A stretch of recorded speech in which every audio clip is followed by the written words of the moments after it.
بسم اللہ الرحمن الرحیم، السلام علیکم ناظرین۔ پروگرام سجاد میر کے ساتھ میں ہوں آپ کا میزبان جواد باقر۔ ناظرین، حکومت کی طرف سے اعلان کیا گیا کہ شرح نمو جو گروتھ ریٹ ہے ہمارا 3.94 پر پہنچ چکا ہے، اور حکومت کے جو اراکین ہیں، جو تحریک انصاف کے بڑے سرگرم کارکنان ہیں، انہوں نے بھی ایک بڑی سوشل میڈیا پر بھی دھمال ڈال دی کہ دیکھیں جی گروتھ ریٹ کہاں سے کہاں پہنچ گیا، جبکہ حکومت کی جانب سے کہا گیا کہ اب ہماری معیشت بہتر ہو رہی ہے اور ہم آگے کی جانب بڑھ رہے ہیں، جبکہ اپوزیشن کی طرف سے کہا گیا کہ یہ کیسے ہو سکتا ہے، جو اعداد و شمار بتائے جا رہے ہیں ان میں ہیر پھیر ہے، وہ ایکوریٹ بالکل بھی نہیں ہے۔ اب ناظرین، ادھر کچھ پہلو بن جاتے ہیں جس میں یہ دیکھنا ہوگا کہ لاک ڈاؤن اور دوسری جانب حکومت ہمیشہ سے کہتی رہی کہ ہمیں جو معیشت ملی ہے وہ انتہائی بیٹھی ہوئی ملی تھی، جو گراف ریٹ تھے، گروتھ ریٹ تھے، وہ بہت نیچے تھے، جبکہ دوسری جانب کورونا کی صورتحال اور لاک ڈاؤن کے باوجود بھی یہ گروتھ ریٹ اتنا کیسے ہو گیا، اسی سے گفتگو کا آغاز کریں گے۔ ہمیں جوائن کیا ہے پاکستان کے نام پر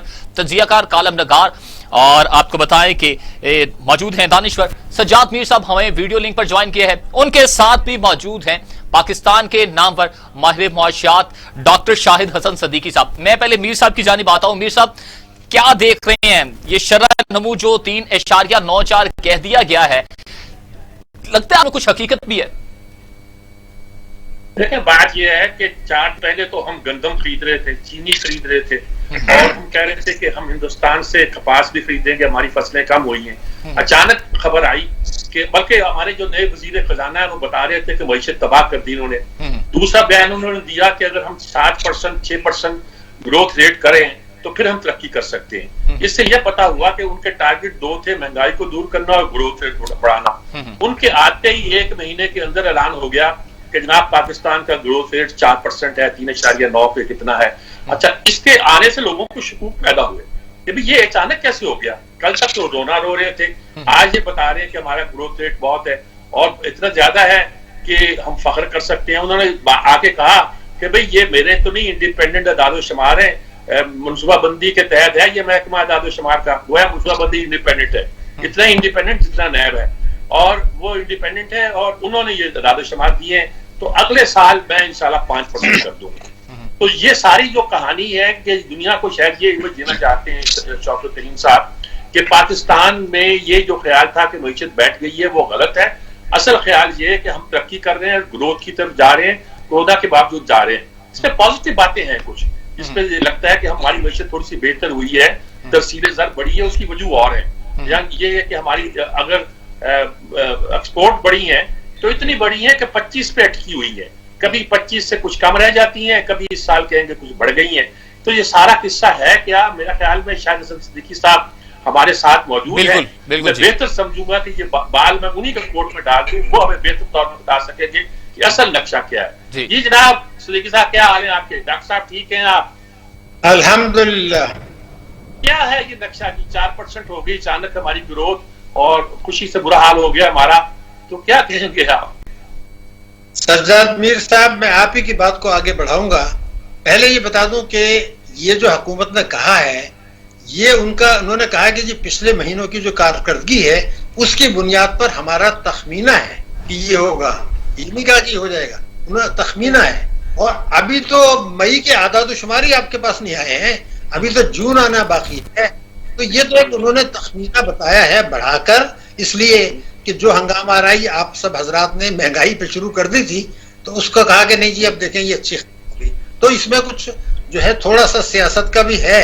لیکن 3.94 ہونا کیا کوئی کمال ہے؟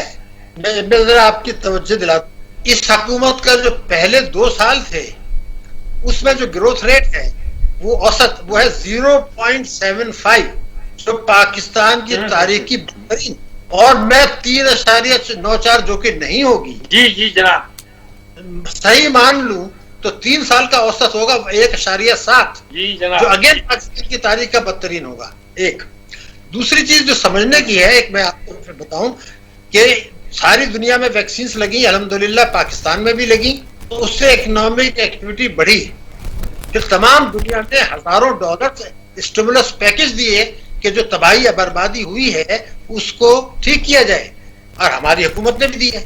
فرق صرف یہ ہماری حکومت طاقتور طبقوں کو زیادہ دیے، تو جو یہ اتنے بڑے پیکیجز آئے اس کے بعد جو پروجیکشنز ہے وہ میں آپ کو بتا دوں.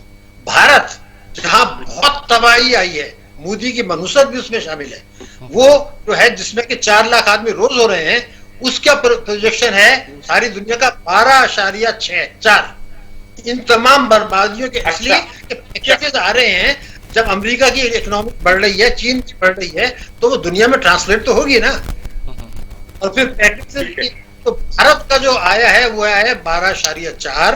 بنگلہ دیش کو ہم نے اٹھا کے بھیج دیا تھا, اس کا آیا ہے 6.8. اور ممالک بتانا چاہتا, 2 میں نے آپ کو بتا دی, تو اس کی روشنی 3.94. اگر سے یہ نہیں ہوگا مگر 3% کے قریب ہو جائے گا. یہ کوئی کامیابی نہیں ہے نمبر 1.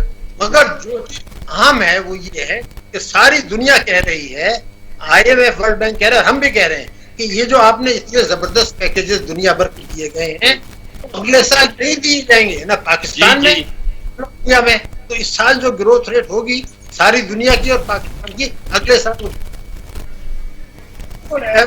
لیکن پاکستان کے اگر میں آپ کو بتاؤں 4 ایسی حرکتیں انہوں نے کی ہیں جو اس بات کی ضمانت ہے کہ اگلے سال جو ہے ہماری مشکلات بڑھیں گی.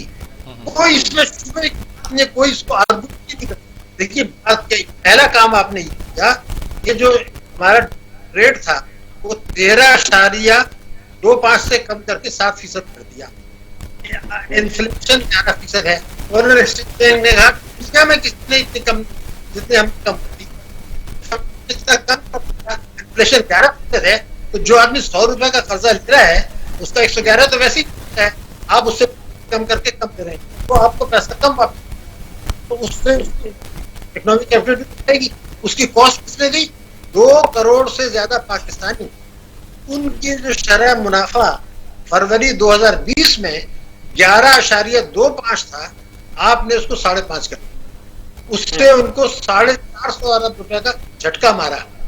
لیکن یہ جو زیادتی اسٹیٹ بینک نے کی ہے, نمبر 1 آئین پاکستان کی 3 کی خلاف ورزی ہے, کھلم کھلا ڈنڈے کی چوٹ. بینکنگ کمپنی آرڈیننس 26A(4) کی کھلم کھلا خلاف ورزی ہے. بینکنگ کمپنیز آرڈیننس 40A کی کھلم کھلا خلاف ورزی ہے. آپ کہتے ہیں پروفٹ اینڈ لاس شیئرنگ اور پروفٹ بینک کا بڑھ گیا, اور آپ کہتے ہیں چونکہ میں نے ڈسکاؤنٹ ریٹ کم کیا ہے تو آپ نے ان کو 450 ارب بیچ دیے. اب یہ دھاندلی اگلے سال تو نہیں کرے گی. یہ تو ظلم ڈاکہ ہے, اختیارات کا ناجائز استعمال ہے. یہ تو ایک بہت بڑی بات ہے آپ کے پاس. اب یہ نہیں ہو سکتا. دوسری بات, آپ نے جو ڈرامہ کیا ہے پاکستان کی تاریخ میں پہلی دفعہ یہ ہوا ہے 2 سال میں کہ آپ کی برآمدات کم ہے, ترفیلات زیادہ ہیں. ارے خدا مذہب سے ڈریں, 22 کروڑ کے ملک ہے میرا, اس میں آپ برآمدات کو بڑھانے کی کوشش ہی نہیں کر رہے. تو 3 برسوں میں $73 بلین کی ریمیٹنسز آ گئی. 70 ارب ڈالر پاکستان میں آ گئے. وہ کیسے آئے؟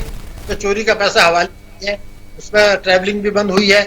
111 سیکشن 4 ہے کہ جب پیسہ آ جائے گا کسی کے مجال نہیں ہے, آئے گا ایسے نہیں پی سکتا. یہ پیسہ کہاں سے آیا؟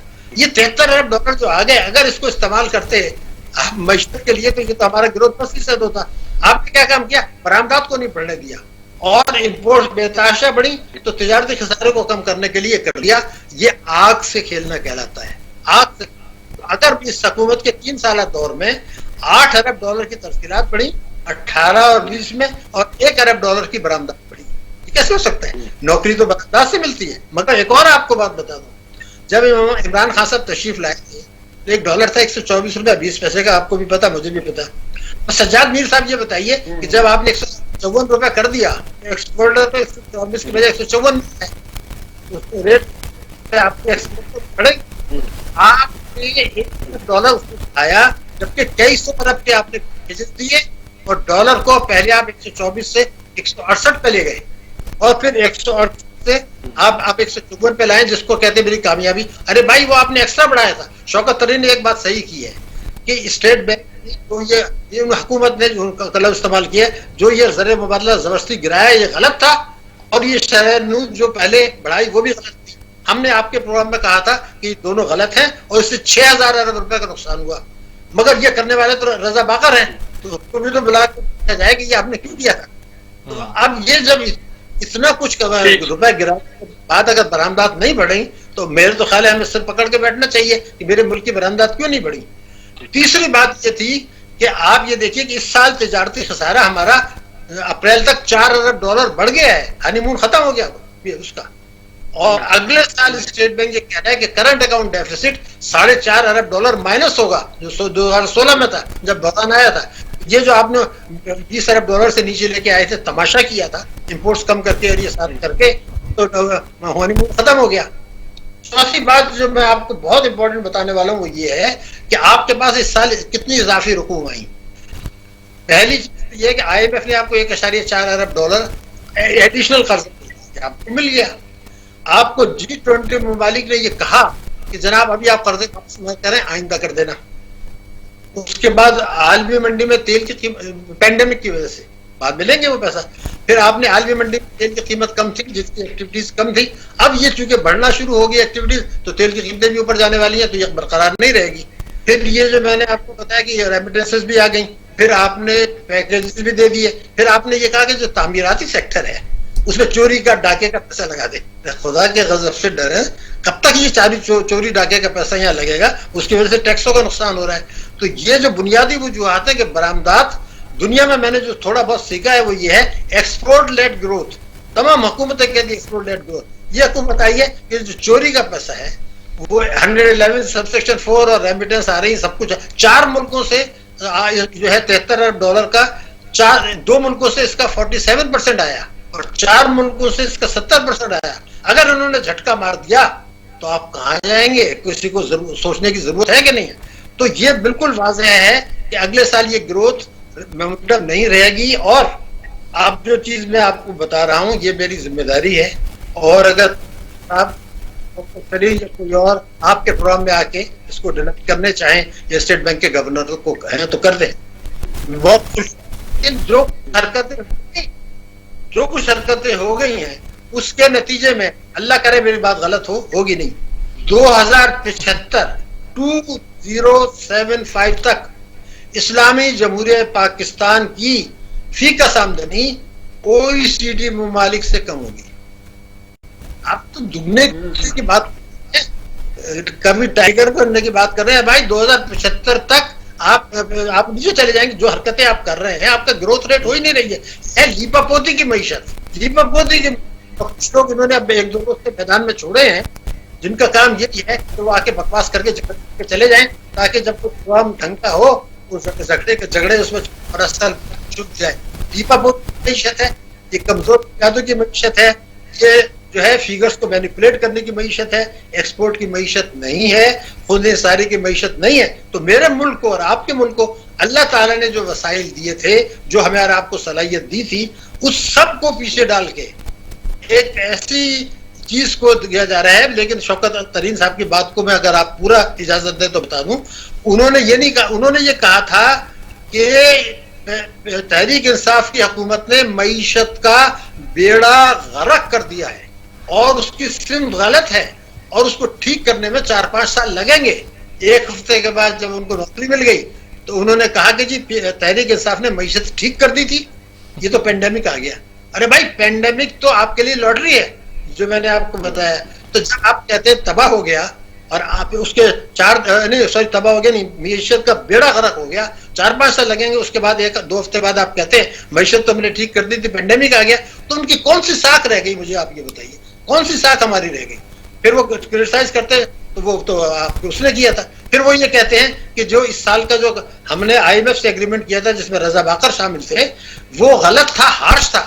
مگر میں ان کو یاد دلاؤں کہ 2008 میں انہوں نے کیا تھا, شوکت ترین نے. اس کے بعد کیا ہوا تھا کہ اس سال شرح نمو 2009 کی تھی 0.4%, ریکارڈ پر ہے, اور وہ کہتے ہیں ہارش نہیں تھی.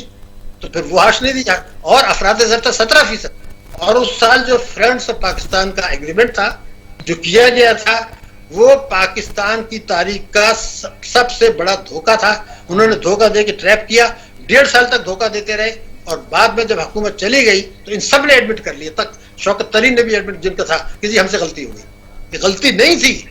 یہ میری جو کتاب ہے دہشت گردی سیاست اور معیشت, اس میں بالکل واضح طور پر لکھا ہوا ہے کہ پاکستان. تو سوال یہ کہ اس سے بڑا جو ہے کوئی پاکستان کے ساتھ دھوکہ نہیں ہوا. اگر کوئی انکوائری ہونی ہے تو یہ پوچھا جائے کہ فرینڈس آف پاکستان. میں نے اسی زبان میں ایک جملہ آپ کو بتا دوں. ایک میں سیمینار میں تقریر کر رہا تھا, میں اکیلا اسپیکر تھا. اس میں جرمنی فرانس کے کونسل جنرل بیٹھے تھے اور جو ہے میرے خیال سے فرانس کے علاوہ 1-2-3 ملکوں کے اور تھے. میں نے ان سے یہ کہا جی آپ مذاق میں کہا کہ آپ نے ہمیں فرینڈس آف پاکستان میں پیسہ کیوں نہیں دیتے؟ تو وہ مسکراتے رہے, آپ کو پتہ ہے. لیکن 3 دن کے بعد جرمن سفیر کا بیان آیا کہ جناب ہم نے کب کہا تھا کہ ہم پیسہ دیں گے؟ وہ تو آپ کے لوگ کہہ رہے تھے, ہم نے تو, میں نے ایگریمنٹ پڑھا ہے, اس میں یہ لکھا تھا کہ ہم پاکستان کو قرضہ دیں گے اگر پاکستان دہشت گردی کی جنگ لڑے ہمارے مطابق اپنے ملک کے اندر. اور انہوں نے جو بیان دیا شوکت طرین نے اور دوسرے لوگوں نے, وہ یہ تھا کہ ہمیں نقد رقم ملے گی جو ہمیں واپس نہیں کرنی ہے. تو نقد, اور بجٹ میں بھی رکھ دی اس کو. تو پورا وہ جو تباہی آئی تھی, اس کے بعد میں نے یہ کہا تھا کہ یہ جو حرکت آپ نے کی ہے اس کا اثر رہے گا 2021 تک. یہ چھپا ہوا ہے میرے. اب 2021 آیا, آج تک اثر ہے. اب دوبارہ وہاں سے سلسلہ شروع ہو گیا. تو میں یہ چاہتا ہوں کہ میرے ملک میں کوئی کمزوری نہیں ہے, میرے ملک میں کوئی خرابی نہیں ہے, میرے وسائل میں کمی نہیں ہے. جو کچھ ہے وہ یہ ہے کہ عمران خان صاحب نے یہ کہا تھا, میں ایک ٹیسٹ کیس بتا رہا ہوں کہ میں 100 دن کے اندر عدل پر مبنی ٹیکسوں کی پالیسی نافذ کر دوں گا. اب تو 3 سال ہو رہے, نہیں کی, آئندہ بھی نہیں کریں گے, مگر کہا تو تھا نا انہوں نے. اگر ایک کام کر دے, صرف میری ایک درخواست ہے کہ آپ نے 100 دن کہا تھا, آپ اس پروپوزل کو کہ میں 100 دن کے اندر کر دوں گا, آپ یہ 3 سال بعد کر دوں گا, اپنی پارلیمنٹ تو چھوڑیں, اپنی کابینہ سے اپروو کر کے دکھا دیں. وہ خود بھی تیار نہیں ہے, ان کی کابینہ ہی تیار نہیں ہے, جو ان کے خاص آدمی وہ تیار نہیں ہے. تو جب وہی تیار نہیں ہے, تیار نہیں ہے, تو پنجاب بھی تیار نہیں ہے, تو کے پی بھی تیار نہیں ہے, تو پھر آپ کہہ جی میں ٹیکس ریونیوز بڑھاؤں گا. کہاں سے بڑھا دیں گے آپ تو کہتے تھے میں 8,000 ارب روپے اکٹھا کر کے دکھاؤں گا. تو میرے کہنے, پھر آپ IMF کے پاس جا رہے ہیں, ظلم کر رہے ہیں کہ IMF سے یہ کہہ رہے ہیں آپ ہمیں مہلت دیں. وہ تو دے دیں گے, وہ تو چاہتے ہیں آپ کے گرد گھیرا تنگ ہو. آپ تو یہ کہیں کہ جی میں یہ اصلاحات کر رہا ہوں, اس میں تھوڑا ٹائم ہے, آپ مجھے مہلت دیں. آپ ان سے مہلت لے رہے ہیں کہ بجلی کے بل کے لیے مہلت دے دیں, سرکولر ڈیٹ کے لیے مہلت دے دیں جو 2009 سے چلی آ رہی. تو آپ اپنی پرابلمس کو پوسٹ پون کر رہے ہیں, معیشت کو سلو کر رہے ہیں, اصلاحات نہیں کر رہے, عوام کو چلنے کی تیاری کر رہے ہیں. اور اس کے بعد جو ہے سوائے اس کے کہ مہنگائی ملے, اب 2030 تک ہمارے ملک کا خدا نہ خواستہ ہر بچہ اسکول نہیں جا رہا ہوگا. جو آئین پاکستان کی 25A کی ریکوائرمنٹ ہے, وہ کہتے ہیں کہ ریاست کی ذمہ داری ہے کہ خاص عمر تک کا ہر بچہ اسکول جائے, کھلا اس کی خلاف. میں تو پارلیمنٹ سے پوچھنا چاہتا ہوں کہ جب آپ 25A کی خلاف ورزی کر رہے ہیں تو آپ کو کس نے اختیار دیا ہے کہ آپ بجٹ پاس کریں جس میں تعلیم کے لیے رقم ہی نہیں ہے؟ کبھی کسی نے کہا کہ یہ جو آپ مکان بنا رہے ہیں, ڈرامے بازی کر رہے ہیں, تو آپ اس کی وجہ 2 کمروں کے اسکول کیوں نہیں بنا دیتے, ڈبل اسٹوری یا ڈبل شفٹ ہو؟ جو آپ 2 کمرے کی ڈسپینسری کیوں نہیں بنا دیتے؟ ہمارے 2030 تک ہمارے یہاں ہیلتھ پہ بہت بڑا زور پڑا ہے, بہت بڑا پڑا ہے. آپ یہ نہیں کر سکتے کہ 2 کمرے کی ڈسپینسری بنائیں, ایک میڈیکل آفیسر ایک نرس وہاں رکھ دیں, چھوٹی موٹی پرابلم وہ وہاں جائے, باقی آگے بڑے ہاسپٹل کو کر دیں. یہ ڈرامہ کرنے کے بجائے اسپتال بنائیں, 2 کمرے کی ڈسپینسری بنائیں. ایک اسکول بنائیں گے تو کئی سو لوگوں کو فائدہ ہوگا, ایک ڈسپینسری بنائیں گے تو اس کئی سو کو فائدہ. اور آپ اپنا کھیل کر رہے ہیں کہ کنسٹرکشن میں ان کو فائدہ پہنچا رہے ہیں, چوری کا پیسہ لگاؤ. خدا کے غضب سے ڈرے. میں کہنے کو جتنا بہت تفصیل بتا دوں, لیکن ظاہر ٹائم لمیٹڈ ہوتا ہے, مگر میں چاہتا ہوں کہ ایک دفعہ ایمانداری سے اس کو ریویو کرے, حکومت بھی اپنی غلطیوں کو مانے اور آگے کی اصلاح کرے. تو میرے ملک کی ترقی کو 8 سے 10% کوئی دنیا کی طاقت روک نہیں سکتی. ورنہ میں نے 2075 تک کی پروجیکشنز آپ کی خدمت میں پیش کر دی ہیں. جو حکومت یا اسٹیٹ بینک آنا چاہتا ہے وہ آپ کے پروگرام میں آ جائے, بات کر لیں. بالکل ٹھیک کی آپ نے, بہت تفصیل کے ساتھ بات کی ہے. اور اس بات کی ضرورت ہے کہ حکومت بھی اپنی پالیسی بدلے اور ہمارے پالیسی ساز بھی عقل سے کام لیں, لوگوں کے سامنے جھوٹ بولیں اور غلط بیانی کرنے کے بجائے صحیح نقشہ کھینچے. بہت شکریہ آپ کا ڈاکٹر شاہد حسن صدیقی صاحب, بہت شکریہ آپ کا. ڈاکٹر صاحب نے بڑی صفائی کے ساتھ ساری بات بیان کر دی, باقر صاحب, اور نقشہ پورا کھینچ کے رکھ دیا اور اعداد و شمار کے ساتھ کر دیا, اور چیلنج کر دیا کہ جو اس پہ آ کے یہاں ہمارے چینل پہ اس کو کاؤنٹر کرنا چاہتا ہے وہ آ کے کر بھی دے. اس سے زیادہ بات کیا ہو سکتی ہے؟ میرے خیال میں اسی کے ساتھ اس سیگمنٹ کو تو ہم بالکل جی, مجھے بریک پر جانا ہے. میر صاحب بریک پر جانا ہے, بریک سے لوٹ کر آتے ہیں تو اگلے موضوع کی طرف بڑھتے ہیں. اگلی بہت بڑی خبر آئی ہے سامنے, اس پر گفتگو کریں گے جی ایک مختصر سے وقفے کے بعد. Welcome back. میر صاحب، پاکستان نے افغانستان میں امریکی موجودگی میں مدد کے لیے پاکستان کے اوپر فلائٹ اور زمین جو ہے اس کے استعمال کی اجازت دے دیا، جبکہ دوسری جانب پاکستان اور امریکہ نے قومی جو سلامتی کے مشیر ہیں ان کے درمیان ملاقات بھی ہوئی ہے۔ افغانستان سے امریکی فوج کا جو انخلاء جاری ہے، جو ہونا ہے، اس حوالے سے یہ بڑی پیش رفت آ رہی ہیں، بیانات بھی آ رہے ہیں اور کچھ عملی چیزیں بھی سامنے آ رہی ہیں۔ کیسے دیکھ رہے ہیں ان تمام چیزوں کو؟ دیکھیں، ہمیں تو پہلے ہی شک تھا کچھ ہو رہا ہے۔ پاکستان نے پہلے بھی مشرف کے زمانے میں ان کو شمسی ایئر بیس اور شہباز ایئر بیس دیا تھا۔ شہباز ایئر بیس جو جیکب آباد میں تھا اس کا پتہ چل گیا تھا۔ شمسی ایئر بیس جب انہوں نے بند کیا، جب لڑائی ہوئی، ہم نے نیٹو کی سپلائی بند کی، تو ایئر چیف نے اعلان کیا کہ ہم نے شمسی ایئر بیس بھی خالی کرا لی ہے۔ ہمیں پتہ نہیں تھا کہ بلوچستان کے دور افتادہ علاقوں میں موجود ہے۔ اب یہ جو کہا جا رہا ہے کہ ہم زمینی اور فضائی جو راستے میں مجسر ہوں گے، اس کا مطلب کیا ہے؟ کیا یہاں کوئی اڈے مانگے جا رہے ہیں، یہاں کوئی ایک ہمیں ایکسپورٹ ان کو چاہیے، وہ درکار ہے، وہ مانگی جا رہی ہے؟ کس کام کے لیے کیا جا رہا ہے؟ لوگ پہلے کہہ رہے ہیں کہ یہ سعودی عرب جانا آنا، ایران کے ساتھ تعلقات، ادھر سے بات اور بہت ساری گفتگویں جو ہوتی ہیں، یہ اس کے پیچھے کہیں یہ تو نہیں ہے کہ ہم سے افغانستان کے سلسلے میں کچھ ایکسٹرا آرڈنری چیز مانگی جا رہی ہے۔ اب جو اشارہ آیا یہ بڑا اہم ہے۔ ہمارے وہ نیشنل سیکورٹی کے چیف جو ابھی کل پرسوں بنے ہیں، اور اس کے بعد وہ کہاں سے آئے ہیں کچھ نہیں پتا۔ ایک رائٹر تھے ہماری طرح کے، ٹی وی پہ کبھی کبھی آتے تھے، لگتا تھا کوئی پروجیکٹ کر رہا ہے۔ اب وہ نیشنل سیکورٹی کے چیف بن گئے، اور مجھے ان کی بیک گراؤنڈ کا بالکل نہیں پتا۔ ان کی گفتگو سنتا ہوں، وہ ایک چھوٹی سی اکیڈمک سی گفتگو کرتے ہیں، اس سے زیادہ کچھ نہیں ہوتا۔ مجھے نہیں معلوم وہ کیوں لائے گئے ہیں۔ بہرحال ہمارے سیکورٹی چیف ہیں، انہوں نے کوئی بات کی ہوگی، کیا ہوگی مجھے اندازہ نہیں ہے کہ انہوں نے کیا بات کی ہوگی، لیکن لگتا یہ ہے کہ پاکستان نے کوئی کمٹمنٹ کر دی ہے۔ ہو سکتا ہے کہ وہ فائنل نہ ہوئی ہو، لیکن پینٹاگون مطمئن ہے کہ پاکستان وہی کرے گا جو ہم اس سے کہیں گے۔ اچھا میر صاحب، اس تمام صورتحال سے پاکستان کو فائدہ بھی ہوگا معاشی، یا کہ خطے میں امن برقرار ہو سکے گا، یا کہ صورتحال پہلے سے بھی زیادہ ٹائٹ ہو جائے گی افغانستان کے ساتھ؟ ایک چپکے سے خبر آئی تھی کہ اب سعودی عرب پاکستان کو پھر قرضے پہ تیل دیا کرے گا جیسے پہلے دیتا تھا، اور پھر یہ بھی لگتا تھا کہ پاکستان کا اس علاقے میں جو امن قائم کرنے کا خواب ہے، کیا وہ پورا ہوا کہ نہیں ہوگا؟ جب افغانستان کے معاملوں میں پاکستان کی زمین اور فضا استعمال ہو رہی ہوگی تو کتنا چانس ہے کہ اس کا فائدہ ہمیں پہنچے گا کہ جہاں ہم تو کہتے ہیں ہم دوسرے ملکوں کے معاملہ میں مداخلت نہیں کریں گے، یہ تو کھلک پلا انہوں نے ان کو چھوٹ دے رہے ہیں۔ جہاں شاید انہوں نے معاہدے کی خلاف ورزی کی، یہ بات چھپا کے کرنے والی تھی، انہوں نے اوپن کر دی ہے۔ اب اللہ ہی جانتا ہے، وہ بڑی طاقت ہے، کچھ بھی کر سکتی ہے، کچھ بھی کہہ سکتی ہے۔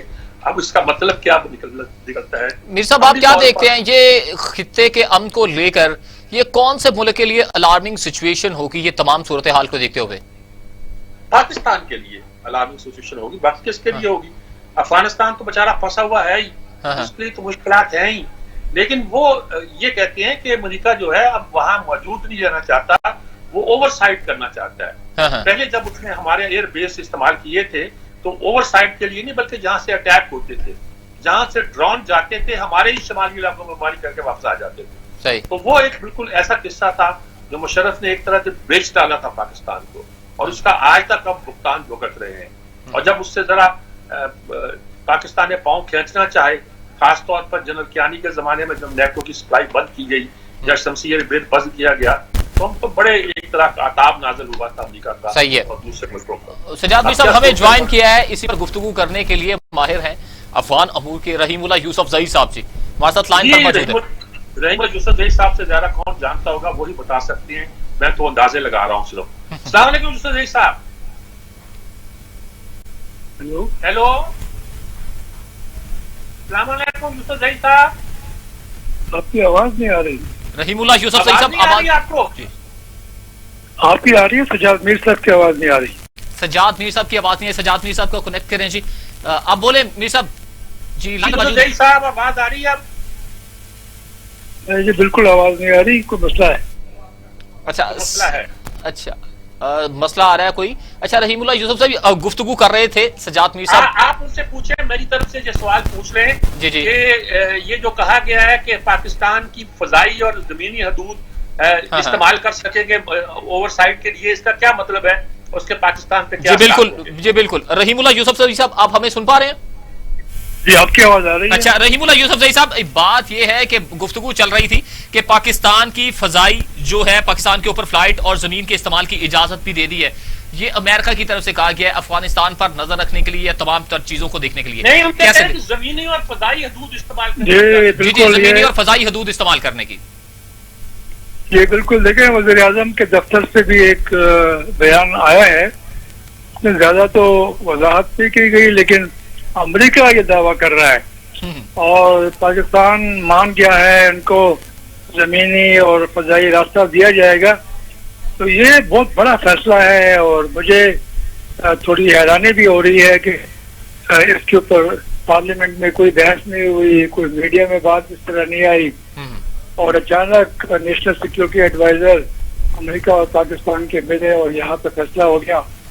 تو یہ جو فیصلہ ہے اس کے عواقب کیا ہوں گے، کانسیکوینسز کیا ہوں گے، یعنی کب تک یہ ہم ان کو راستہ دیں گے، کب تک یہ دہشت گردی کا خطرہ افغانستان میں موجود ہوگا اور کیا بات یہیں پر رک جائے گی یا اس سے آگے بھی بڑھے گی. پہلے بھی آپ دیکھیں نا کہ جنرل مشرف نے امریکہ کو ڈرون حملے کرنے کی اجازت دی، انہوں نے خود مانا، لیکن انہوں نے کہا کہ ہم نے محدود پیمانے پر ان کو اجازت دی تھی. محدود پیمانہ پہ ایسا ہوا کہ 430 ڈرون حملے پاکستان میں ہوئے اور عجیب بات یہ تھی کہ یہ جو ڈرون تھے امریکی ڈرون یہ شمسی ایئر بیس بلوچستان میں اترتے تھے، وہیں سے اڑتے تھے، پاکستانی علاقے میں حملے کرتے تھے اور پھر پاکستان ہی کے ایئر بیس شمسی خاران بلوچستان میں اترتے تھے.